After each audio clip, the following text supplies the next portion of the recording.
오늘 주님을 따라가는 사람들이라는 제목으로 같이 말씀을 나누겠습니다. 본 회포라고 하는 그런 독일의 신학자가 있습니다. 그 젊은 나이에 박사학위를 받고 또 굉장히 중요한 그런 신학적 그 질문과 도전을 주고 많은 영향력을 준 그런 행동하는 지성인 그런 신학자 중에 한 사람이었습니다.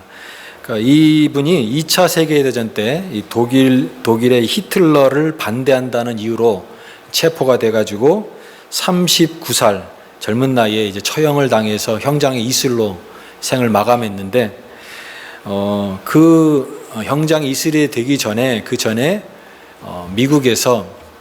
미국의 이제 유니온 신학교라고 하는 그 신학교의 라인홀드 리버라고 하는 유명한 신학자가 있는데 그분이 초청을 했어요.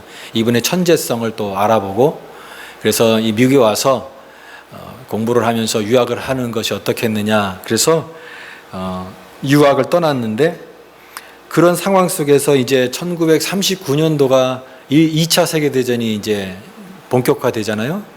이제 그 조국의 그 두고 온 조국의 어떤 그런 상황들이 악화되는 그런 과정을 겪으면서 이제 그 뉴욕에서 다시 독일로 돌아가게 되는데 한 달만 있다가 한 달 만에 다시 돌아가게 돼서 이제 그곳에서 체포가 돼가지고 나중에 죽게 됩니다.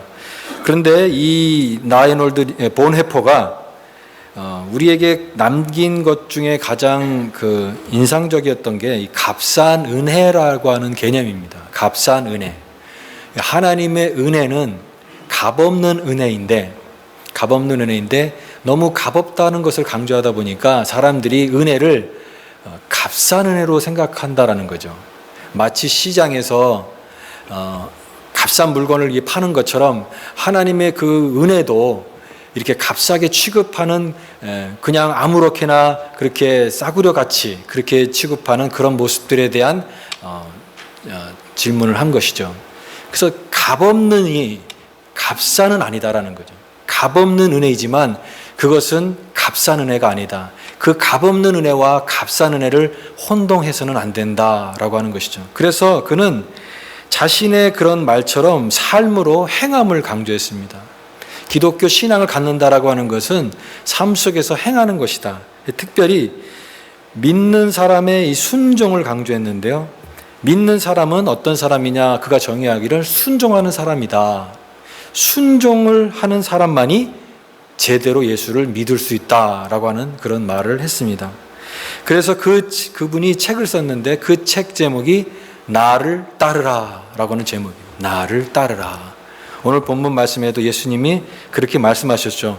나를 따르라. 내가 사람을 낚는 어부가 되게 하리라 라고 하는 이 주님의 이 모든 이 말씀은 모든 제자들, 오고 오는 모든 세대들 향한 주님 하나님 나라에 동참하도록 부르시는 그 주님의 음성인 것이죠. 그래서 예수를 따른다는 게 뭔가 특별히 그런 것들을 고민을 했고 또 교회 공동체가 어떻게 이 주님을 잘 따를 수 있을 것인가 이것에 대한 진지한 이 고민을 말이 아닌 행동으로 고민했던 그런 사람이었다라는 것입니다. 오늘 우리가 지난주에 이제 이 복음서에 나타난 그 예수님의 이 가르침과 예수님의 이 선포를 우리가 봤습니다.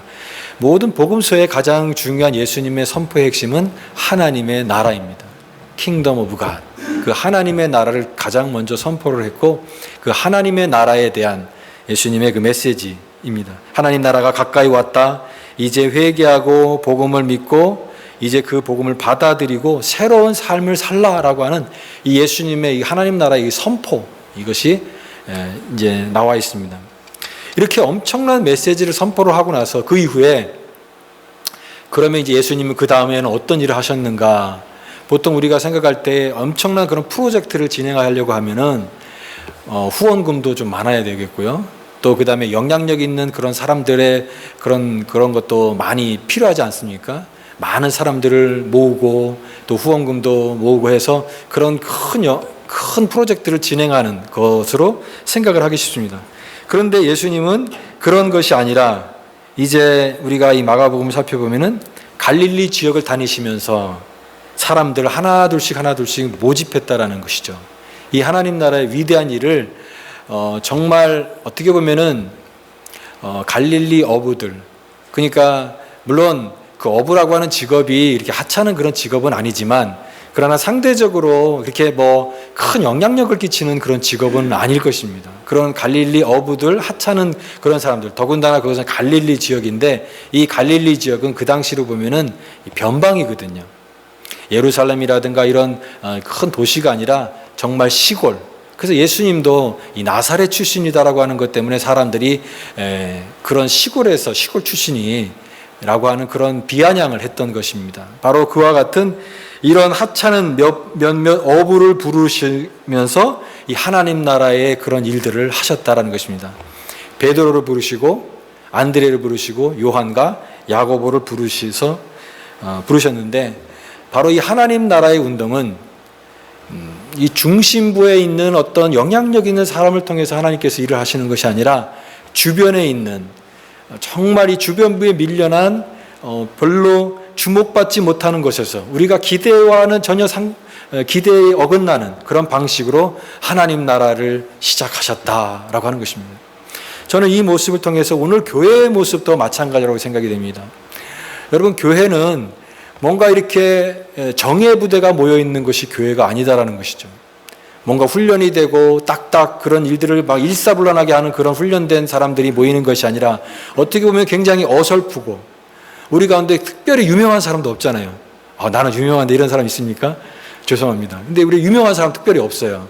그리고 뭐 엄청나게 세상에 이렇게 뭐 내세울 만한 그런 사람들이 아니지만, 그러나 이런 연약한 자들이 함께 모여서 마치 작은 겨자씨 같지만, 그 겨자씨가 그 안에 생명력이 있어서 나중에 큰 나무가 되는 것처럼, 그런 연약한 지체들이 함께 모여서 하나님의 나라를 꿈꾸게 하시고 하나님의 나라를 세워가는 그 일에 우리를 한 사람 한 사람 부르셨다. 저는 그게 교회인 줄 믿습니다. 이게 교회예요. 그래서 예수님은 오늘 이 말씀을 하시는 거예요. 나를 따르라. 내가 너희로 사람을 낚는 어부가 되게 하리라. 그래서 저는 오늘 이 주님의 이 말씀을 중심으로 삼아서, 그러면 우리가 어떻게 이 예수님을 잘 따를 수 있는 것인가? 참된 제자도의 그 모습을 몇 가지 살펴보면서 같이 은혜를 나누기 원합니다. 우리는 어떻게 예수님을 따를 수가 있습니까? 오늘 이 시대 속에서 오늘 첫 번째로는 때를 알아야 된다는 것이죠. 때를 아는 지혜를 통해서 우리는 주님을 잘 따를 수 있다라고 하는 것입니다. 하나님은, 주님도 마찬가지지만 그냥 무계획적으로 하시지 않습니다. 모든 일을 그냥 갑자기 이렇게 하시는 것이 아니라, 하나님은 계획을 가지시고 시간을 가지시고 모든 것들을 이렇게 순서 있게 하십니다. 그래서 성경에서는 때가 참해라고 하는 표현이 있죠. In His time. 그리고 예수님은 또 내 때가 아니다 이런 말씀도 하셨어요. 그 말은 무슨 말이냐면, 예수님은 그냥 무계획적으로 움직이시는 분이 아니라 이 계획을 갖고 움직이셨다는 거죠. 오늘 특별히 여기에 지난주에 우리가 살펴봤던 것 중에 요한이 잡힌 후에라고 하는 표현이 나와 있습니다. 14절 말씀에 요한이 잡힌 후에, 예수님의 공생애가 언제 시작됐는가? 요한의 사역이 끝나고 나서 시작됐다는 것입니다. 요한은 예수님 앞에 와서 예수님의 사역을 미리 준비하는 그런 외치는 사역을 했습니다. 회개를 전파했고 세례를 베풀었습니다. 그러나 그 요한이 이제 여기 우리 마가복음에서 자세히 나와 있지 않지만, 이 다른 성경에 보면은 이 세례 요한이 이제 나중에 투옥이 돼서 죽지 않습니까? 그 요한이 잡혔어요. 그럼 우리가 생각할 때 이제 하나님 나라의 운동이 이제는 위축되고 이제는 큰 위기를 맞은 것이 아닌가? 그게 아니라는 거죠. 이제 요한의 감당해야 될 일이 끝나고 나면 이제는 주님께서 전면에 등장하셔서 이제 주님의 공생애가 전면적으로 시작이 되는 것입니다. 그게 주님의 때인 것이죠. 마찬가지로 예수님은 자신의 어떤 공생애 기간을 아셨어요. 그리고 이제 공생애가 끝나고 나면은 이제 예수님은 이제 다시 십자가의 사역을 마치시고 죽은 자 가운데 부활하셔서 이제 하나님 나라에 다시 가게 될 터인데, 그 이후에 그러면 예수님 떠나고 나면 기독교 공동체와 교회 공동체는 이제 와해되고 무너지는 것이냐? 그게 아니라는 거죠. 그래서 예수님은 제자들을 만드셨고 그 12 제자의 모든 사역의 모든 걸 다 쏟아 부으신 거예요. 그들을 통해서 하나님 나라를 그 안에서 보았고 이것이 교회의 모습이고 이제 오고는 모든 세대를 책임질 하나님의 이 제자 공동체를 만드시기 원하셨다는 거예요.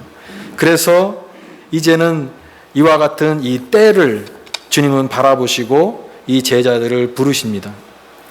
첫 번째로는 베드로를 부르시고 안드레를 부르시고 요한과 야고보를 부르십니다. 이 요한과 야고보, 베드로와 이런 사람들은 전혀 이런 것을 생각하지 못했겠죠.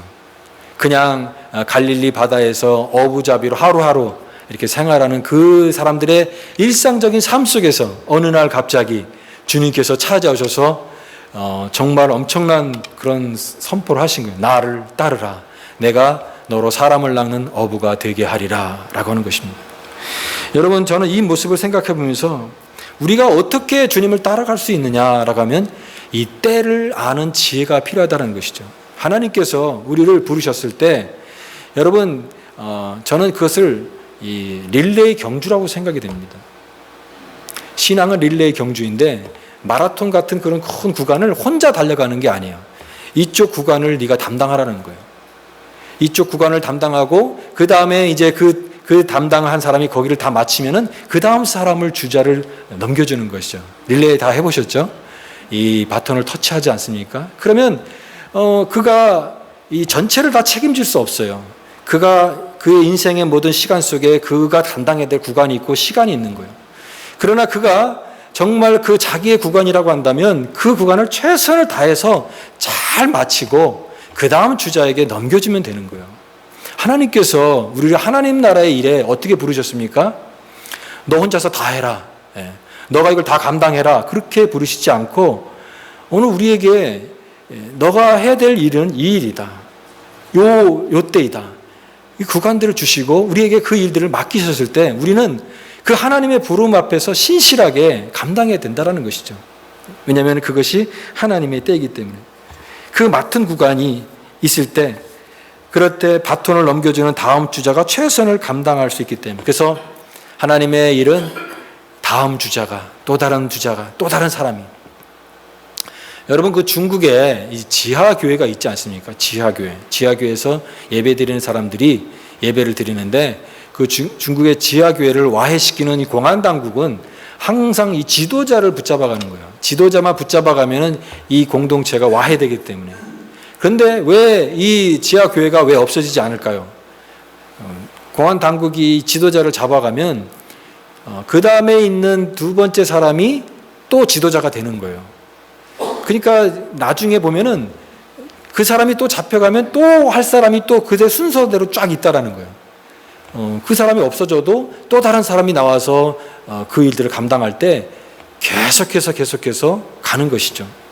마찬가지로 여러분, 하나님께서 우리를 지금도 이 제자로 부르시고 계시는 것이에요. 부르고 우리는 주님께서 우리가 전혀 예상하지 못한 때에 하나님께서 우리에게 이 일들을 맡기시고 우리가 이 시간과 이 공간 속에서, 공간이라고 한다면 이 미국 일리노이주의 피오리아라고 하는 공간을 우리가 지금 지나가고 있지 않습니까?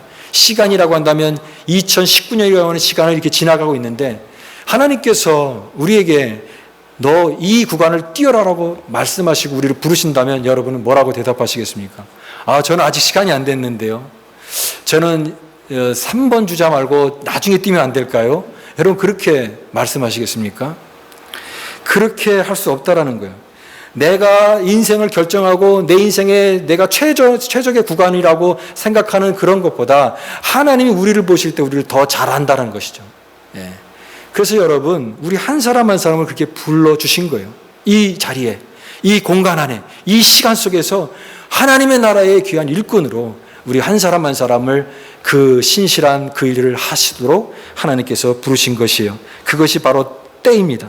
그러므로 이 때를 알고 때에 대한 지혜를 가지고 살아가는 사람은 이렇게 말할 수 없습니다. 나 없어도 잘 되겠지. 나 없어도 잘 되겠지. 그 태도도 아닌 것이에요. 나 없으면 안 돼. 그것도 아닌 것이에요. 나 없어도 하나님께서 또 다른 주자를 통해서 일을 하시는 것이에요. 그러므로 이 교만도 아니고 그렇다고 해서 방임도 아닌 하나님의 때를 알고 지혜와 분별력을 가지고 주님을 우리가 따를 수 있다라고 하는 것입니다. 그런즉 너희가 어떻게 행할 것을 자세히 주의하여 지혜 없는 자 같이 말고 오직 지혜 있는 자 같이 하여 세월을 아끼라. 때가 악하니라. 사랑하는 성도 여러분, 우리는 이 때, 하나님께서 우리에게 어떤 때로 부르신지 모르겠지만 하나님께서 나에게 우리를 부르시는 그 부름의 장소에서, 지금 있는 그곳에서 하나님의 때인 것을 알고 그 때를 아는 지혜를 가지고 주님을 따라가게 될 때 우리는 주님을 따라가는 신실한 제자가 될 줄 믿습니다. 이것이 때에 대한 지혜예요. 그 다음에 그런가 하면 많은 일들이 있지만 이 우선순위, 삶의 우선순위를 잘 세울 때 우리는 주님을 따라갈 수 있다라고 하는 것입니다. 여러분, 세상의 일들에 많은 중요한 일들이 많죠. 항상 모든 게 중요하지 않습니까? 늘 바쁘고 늘 그것 때문에 막 시달리고. 그런데 예수님은 우리 인생에 다른 일보다 더 중요한 일이 있다라고 말씀하십니다. 다른 너의 일이 굉장히 중요한 일이 많지만 그러나 그것보다도 더 시급한 일이 있다라고 말씀하십니다. 특히 예수님은 회개하고 복음을 믿으라 라고 말씀하셨어요. 회개하고 복음을 받아들이는 것은 이 세상에서 가장 중요한 일이다라고 말씀하시는 거예요. 많은 일들이 있지만 그게 더 우선순위가 되어야 되고 가장 중요하다라고 말씀하시는 거예요. 그런데 오늘 많은 사람들은 다른 일들이 먼저 중요하다고 생각이 됩니다. 다른 일들이 더 중요한 일이 많지 않습니까? 예수 믿는 것은 나중에 해도 되고, 그리고 지금 다른 것들이 먼저 하고 해도 충분하지 않습니까? 이렇게 생각하기 쉽다라는 거예요. 그래서 인생이 길다, 더 시간이 많다, 그런 생각을 가지고 이제 모든 그런 일들을 다 한 후에 예수님 믿는 것과 이런 결단들을 자꾸만 뒤로 미루는 그런 모습이 있다라는 것이에요. 그런 말이 있어요. 우리가 보내는 이 평범한 하루의 그런 아무 의미 없이 보내는 이 하루는 누군가에게 절실하게 요구했던 그 하루가 될 수 있다라고 하는 말이죠. 우리는 그냥 하루를 그냥 보내고 있지만, 그러나 정말 하루하루를 살아가는 그런 사람이 있잖아요. 정말 절실한 누구에게는 이 하루가 얼마나 소중한 시간인지 모른다라는 것이죠. 저는 특별히 이렇게 목회를 하면서 이제 병원에 이제 임종 환자를 가끔 보러 갈 때가 있습니다. 그 임종의 순간을 이렇게 지켜보면서 그가 이제 생의 마지막 시간을 보내는 시간을 보는데요. 그렇게 많은 인생의 시간들이 있는 것 같은데 의외로 그 의미 있는 어떤 결단을 해야 될 그런 시간은 이렇게 많지 않구나라는 것을 제가 깨달을 때가 많아요. 인생이 그게 긴 게 아니구나. 어떻게 보면 그 시간이 굉장히 짧구나. 그런 나머지 시간들을 다 빼고 나면 정말 그 시간은 그렇게 많은 시간이 아니구나. 저희 그 가까운 그 친척분도 갑자기 최근에 이제 LA에 계시는 분에게 전화가 왔어요. 연락이 왔는데 뇌출혈로 쓰러지셨어요. 뇌출혈로. 하루아침에 갑자기 뇌출혈로. 이분은 정말 이렇게 미국에 오셔가지고 남미에서 이제 시작해가지고 이렇게 미국에 또 오셔서 많은 고생을 하면서 이제 자수성가 하신 분이에요. 나름대로 굉장히 부도 많이 이루시고 하신 분인데 열심히 일을 하시다 보니까 이제 교회 신앙생활 하는 것은 자꾸 뒤로 미룬 거예요. 나중에 이제 다 하고 나면 이제 그때 이제 신앙생활 해야지. 점점점 이 신앙생활의 우선순위가 늘 다음으로 미뤘던 거예요. 근데 그렇게 갑자기 쓰러지셨습니다. 그래서 정말 사경을 헤매고 이제 어떻게 깨어날지 그거는 우리가 알 수가 없는 거예요. 근데 많은 사람들이 뭐라고 얘기냐면 정말 안타깝다라는 것이죠. 이제 깨어나면, 정말 깨어난다고 한다면, 다시 건강을 하나님께서 주신다고 한다면 정말 그때는 주님을 위해서 이제 신앙생활을 제대로 해야 되지 않겠는가라고 하는 것입니다. 마찬가지로 이렇게 많은 시간이 있는 것 같지만 정말 결단해야 될 그런 때가 그렇게 많지는 않다라고 하는 것입니다. 예수님은 사랑의 주님이에요. 예수님 부드럽잖아요. 사랑하시고 우리를 굉장히 부드럽게 여기시지만 이 때를 결정하는 그런 어떤 선택에 있어서는 예수님은 굉장히 단호하십니다. 굉장히 단호하세요. 누가복음 10장에 보니까 예수님이 나를 따르라 그랬는데 어떤 사람이 이렇게 얘기합니다. 내 부친을 먼저 장사하게 해 주십시오. 그리고 와서 주님 따르겠습니다. 그랬더니 예수님이 우리 같으면 아, 맞아. 그래. 그거 더 중요하니까 그거 먼저 하고 그리고 와서 하라. 그렇게 할 수 있잖아요. 예수님 그렇게 말씀하시지 않았습니다. 뭐라고 말씀하셨습니까? 죽은 자는 죽은 자로 장사하게 하라. 또 어떤 사람이 그렇게 얘기했어요. 내가 먼저 주님을 따르려고 하는데 내 가족들에게 먼저 작별 인사를 하고 와서 그리고 따르겠습니다. 그러면 맞아. 먼저 작별 인사하고 와라. 그렇게 말씀하지 않으셨어요. 예수님 뭐라고 말씀하셨습니까? 손에 쟁기를 쥐고 뒤돌아보는 자는 하나님 나라에 합당하지 않다. 어떻게 보면은 예수님 굉장히 쌀쌀맞고 되게 냉정하게 하시고 어떻게 보면은 이 가족들의 의지와 가족들에게는 뭐 알리는 것이 중요하지 않게끔 말씀하시는 그런 모습처럼 느껴지지만 여기서 강조하는 것은 뭐냐면 예수님의 이 부름, 예수님께서 우리를 부르실 때는 그것은 굉장히 긴박하다라는 거예요. 그리고 이것이 가장 우선순위가 되어야 된다라는 거예요. 다른 어떤 이유 때문에 그것이 자꾸만 미뤄져서 안 된다라고 하는 것을 예수님께서 강조하시기 위해서 말씀하시는 것입니다. 그래서 여러분, 주님께서 이렇게 부르셨을 때 어떤 사람들은 자꾸만 이유를 댑니다. 나는 이런 이유 때문에 내가 결단을 못 하겠습니다. 이런 이유 때문에 주님을 못 따르겠습니다. 그런데 그 이유가 지나가잖아요. 그러면 또다시 또 다른 이유가 꼭 생깁니다. 또 다른 이유가 생겨서 자꾸만 이 우선순위에 뒤로 밀리는 사람들은 주님을 따라가기가 어렵다라고 하는 것입니다. 오늘 말씀해 보니까 나를 따르라 그랬더니 제자들이 어떻게 반응합니까? 곧 그랬습니다. 곧. 여기 18절 말씀에 곧 그물을 버려두고 따르니라. 신속하게 반응할 때만이 우리는 주님을 따를 수 있다라고 하는 것입니다. 여러분, 주님께서 저와 여러분을 부르실 때에 자꾸만 이 뒤로 미루지 마십시오. 물론 뒤로 미뤄서 나중에 이런 거 다 하고 나면 따라가겠지. 그런데 그렇게 할 확률이 거의 없다라는 것입니다. 주님께서 지금 부르실 때 오늘 제자들처럼 곧 따를 때만이 우리는 주님을 따라가는 제자들이 될 수 있는 것입니다. 주님께서 부르실 때 즉각적으로 바로 순종하는 사람이 진정한 제자가 될 수 있다는 사실을 오늘 말씀을 통하여 교훈하고 있습니다. 세 번째는 버려야 된다는 것입니다. 참된 제자로 주님을 따르기 위해서 해야 될 것은 버리는 것입니다. 버리는 것. 포기를 해야 된다는 거예요. 여기 오늘 18절 말씀해 보니까 주님께서 나를 따르라고 했을 때 곧 그물을 버려두고 쫓으니라 그랬습니다. 베드로와 또 안드레는 그물을 버려두고 했고요. 또 요한과 야고보는 세베대 아들은 뭐라고 얘기냐면 20절 말씀 보시면 곧 부르시니 그 아비 세베대와 사꾼들과 함께 배를 버려두고 예수를 따르니라 그렇게 되어 있습니다. 그물을 버려두고. 여러분, 포기라고 하는 것은요, 세상에서 말하면 성공의 기준이 아닙니다. 성공은 뭐를 얻어야지 성공하는 것이에요. 내가를 점점 더 얻고 많은 것들을 이룰 때에 그게 성공이에요. 근데 하나님의 나라의 방식은요, 포기와 함께 하나님의 승리가 있다라고 하는 것입니다.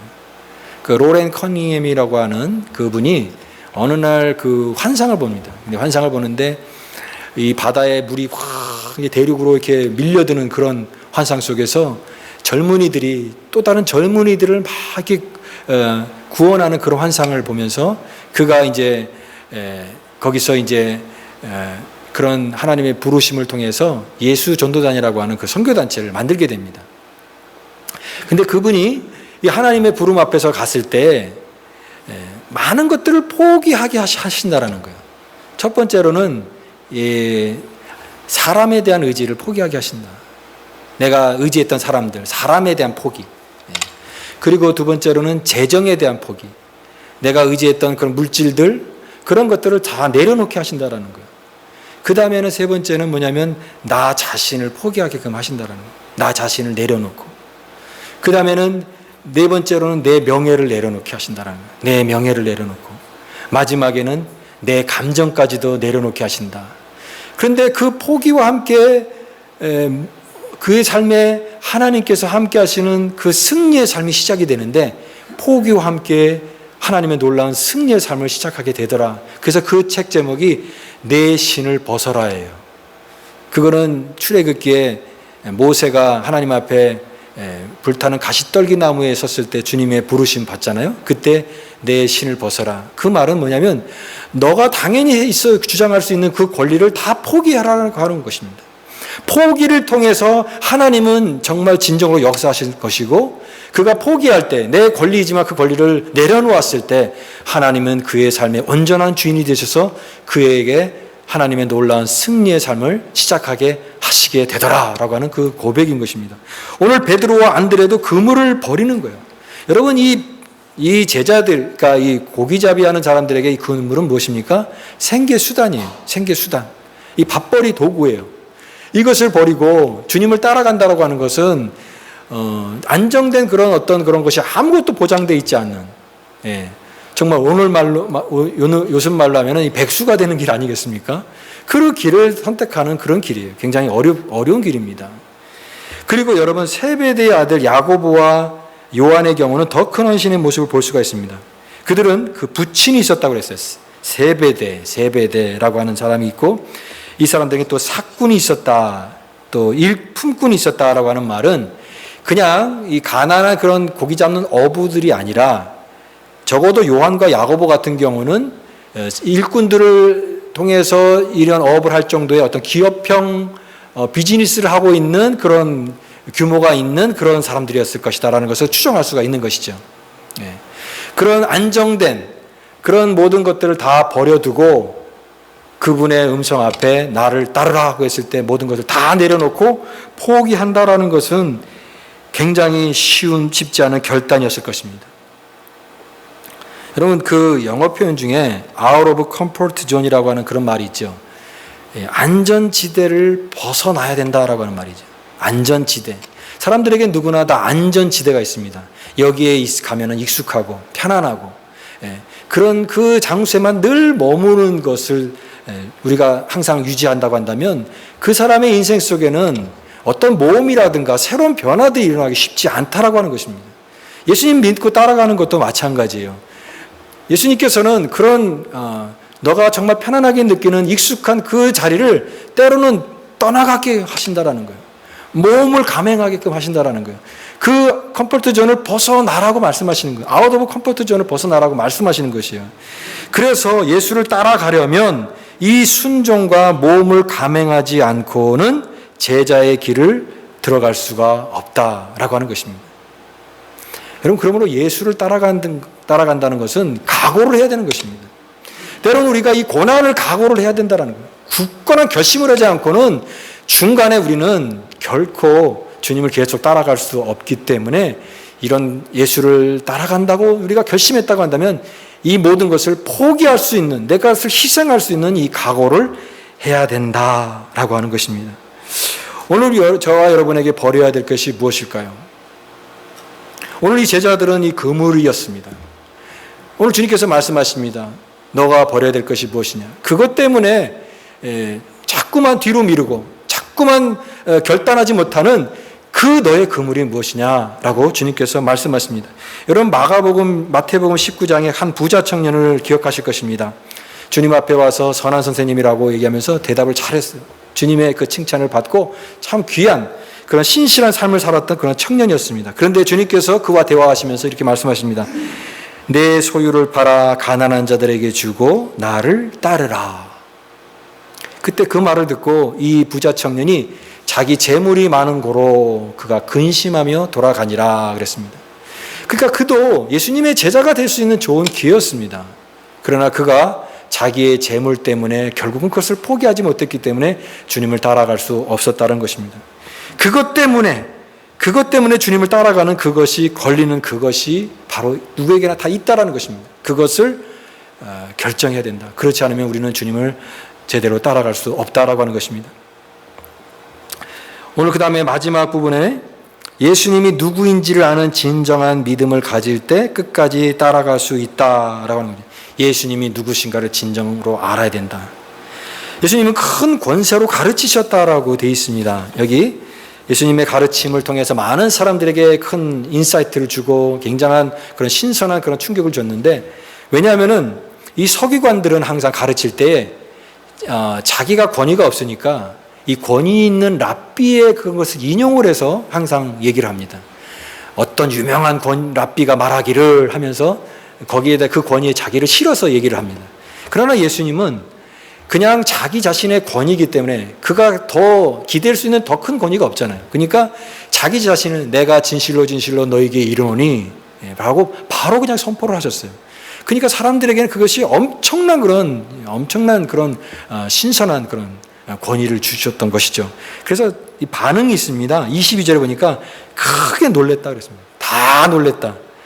27절 말씀에 다 놀랬다라고 하는 표현은요, 엄청 놀란 거예요. 여러분, 저는 이 놀랬다라고 하는 표현에서 우리가 정말 생각해야 될 것은 우리가 신앙생활을 하면서 놀랄 일이 별로 없어요. 익숙해져요. 그렇게 은혜에 대한 그 감격과 그 놀람과 하나님의 그 새로운 것들에 대한 그런 감격들이 이제 신앙생활을 하면서 그냥 덤덤해지는 거예요. 놀랄 필요도 없고 그냥 익숙해지는 그런 것이 오히려 우리의 신앙생활의 적이라고 생각이 됩니다. 다 놀랬다고 그랬어요.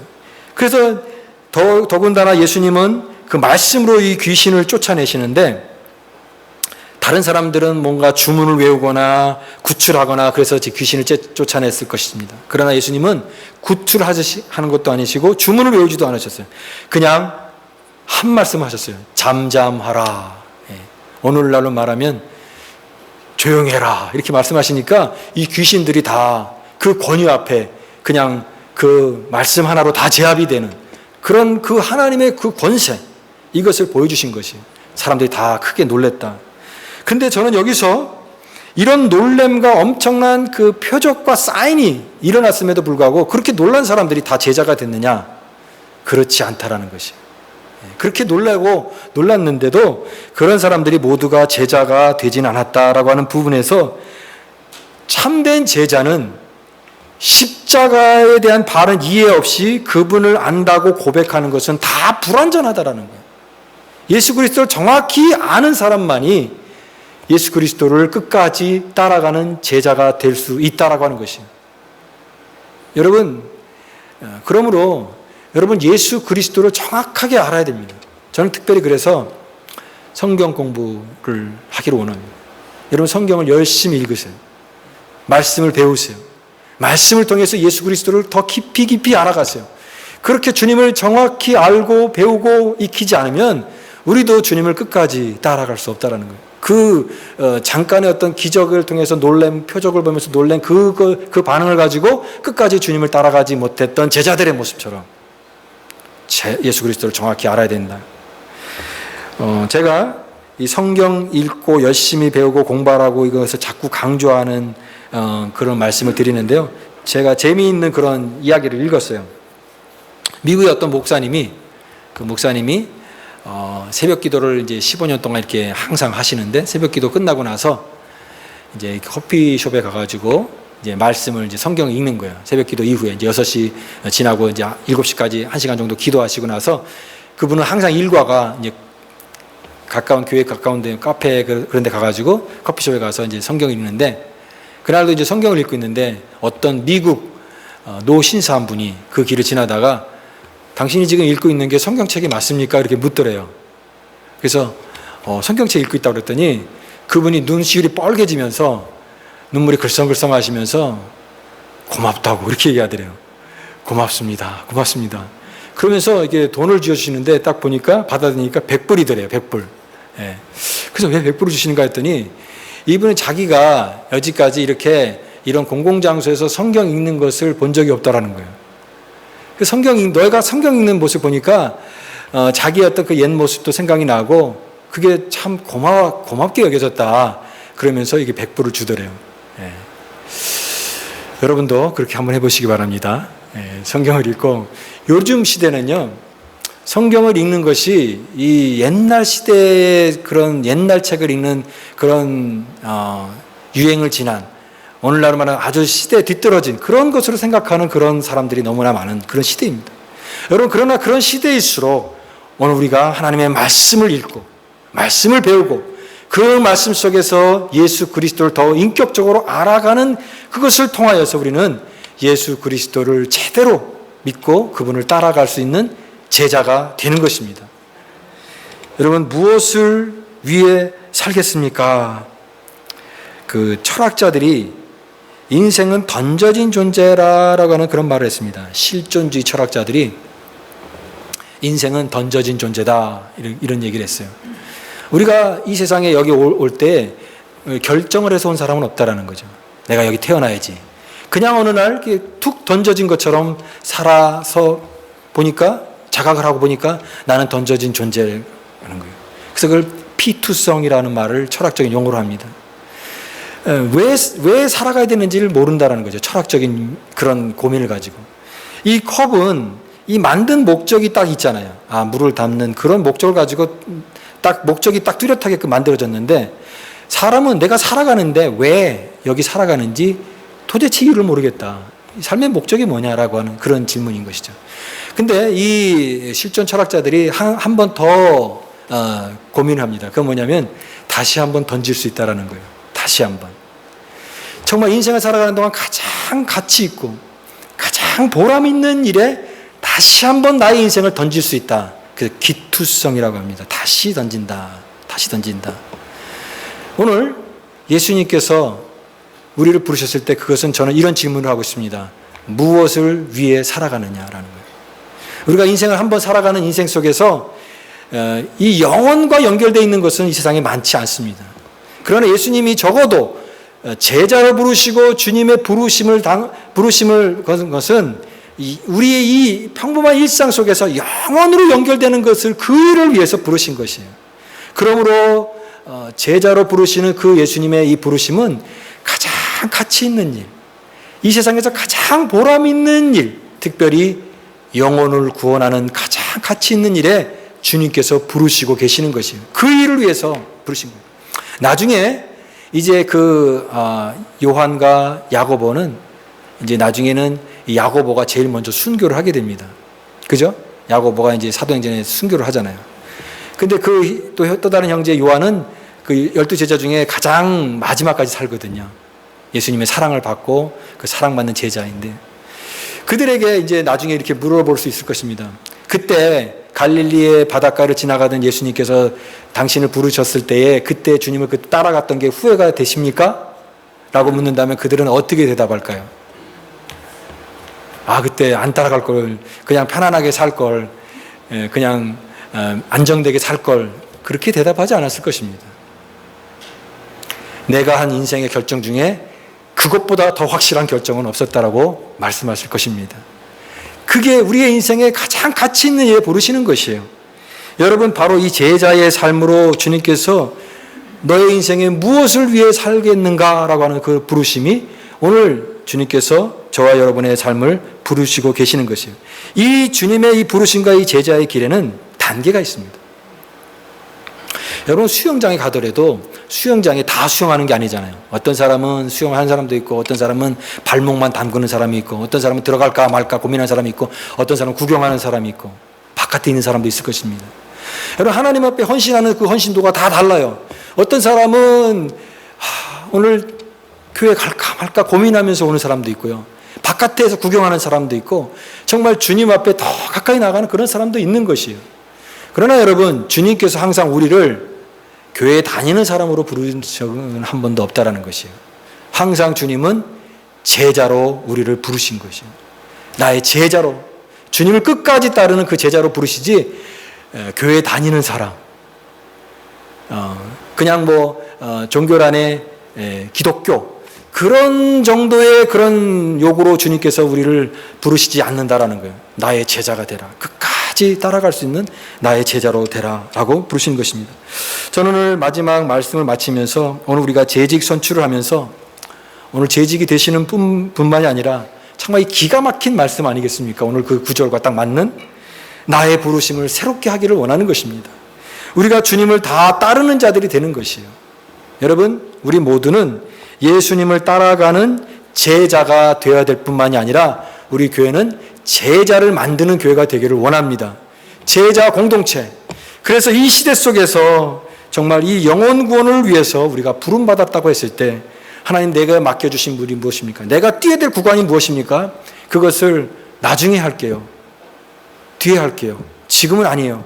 그렇게 자꾸만 핑계를 대는 것이 아니라 하나님 내게 맡겨주신 것이라고 하면 내가 최선을 다해서 감당하게 해주십시오. 주님의 그 부르심에 뜨겁게 응답하면서 주님의 이 제자 공동체, 이 땅에 하나님의 나라를 더욱 넓혀가는 그런 믿음의 선한 일꾼으로 하나님 앞에 응답하는 저와 여러분이 될 수 있기를 간절히 바랍니다. 기도하겠습니다. 하나님 아버지 감사합니다. 오늘도 주님께서 제자들을 부르시고 하나님 나라의 귀한 일꾼을 우리에게 맡겨주셨습니다. 오늘도 하나님 앞에 이와 같은 주님의 부름 앞에 우리가 응답하게 하시고 주님을 따라가는 선한, 그래서 주님 하나님 나라의 귀한 일꾼으로 쓰임받는 복된 인생이 되게 하여 주옵소서. 감사드리며 예수님 이름으로 기도드리옵나이다. 아멘.